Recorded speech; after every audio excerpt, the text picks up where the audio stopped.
Imagine a Viking chieftain standing on the banks of the Seine in the year 911, behind him decades of raiding, before him a Frankish king. Between them lies a choice, endless war, or a bargain that could transform a raider into a ruler.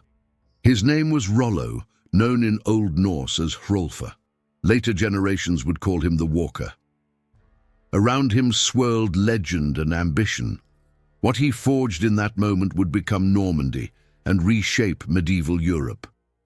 Rollo was born in the mid-9th century, likely between 835 and 870, somewhere in Scandinavia. His precise origin remains debated. Later, Icelandic sagas describe him as Norwegian, the son of a powerful jarl from Møre who was exiled after defying King Harald Fairhair. Meanwhile, the early Norman chronicler Dudo of Saint-Quentin, writing around the year 1000, identifies him as Danish. Modern historians cannot confirm either claim with certainty. What is clear is that Rollo emerged from the Viking world of mobile warbands, shifting loyalties and maritime power. These were not unified kingdoms, but networks of leaders and followers seeking land, wealth, and influence. The nickname Gungu Hrolfr, meaning Hrolfr the Walker, appears in later saga tradition.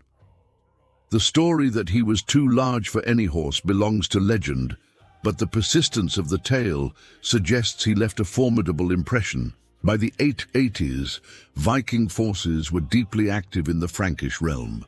Whether Rollo personally fought at the Siege of Paris in 885-886 is uncertain, but Norse armies operating in the Seine basin demonstrated both their destructive capacity and their limitations against fortified resistance. Rollo would soon become one of the prominent leaders in that contested region. By the early 10th century, Viking groups had established semi-permanent bases along the lower Seine. Rouen, in particular, became a strategic center of Norse activity. The exact date of Rollo's takeover is unclear, but by 911 he was recognized as a leading figure among the Northmen there. These raiders were not merely plunderers. They were testing settlement, tribute systems, and political leverage. The West Frankish kingdom was fragile. Noble factions competed for power. Royal authority was inconsistent. King Charles the Simple faced pressure from rival magnates as well as external threats. In 911, Viking forces moved toward Chartres. A battle occurred between the Franks and Rollo's forces, though the details remain sparse in surviving sources. What matters historically is not a dramatic defeat or victory, but what followed. Instead of prolonged war, negotiation began. In 911, at Saint-Clair-sur-Epte, a settlement was reached between the Frankish king and the Viking leader.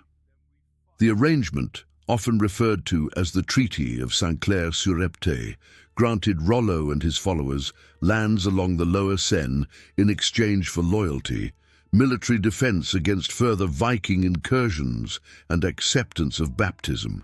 The agreement marked the beginning of what would become Normandy.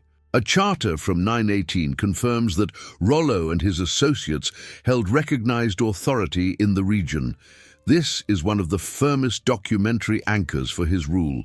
Rollo accepted baptism, likely taking the Christian name Robert.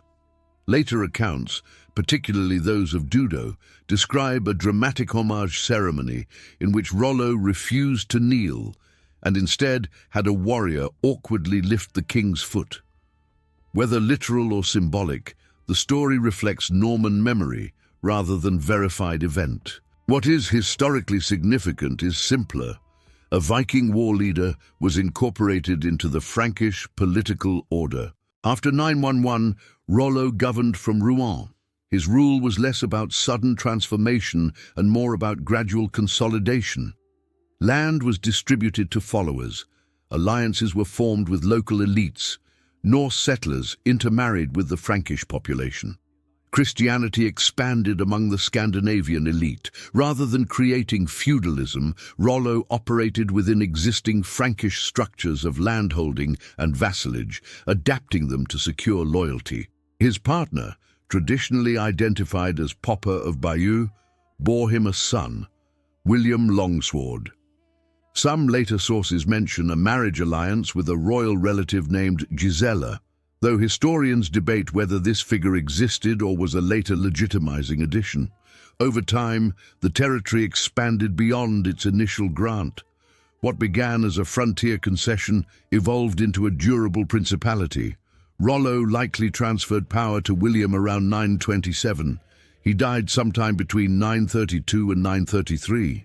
Tradition places his burial in Rouen Cathedral, though even this detail rests on later testimony.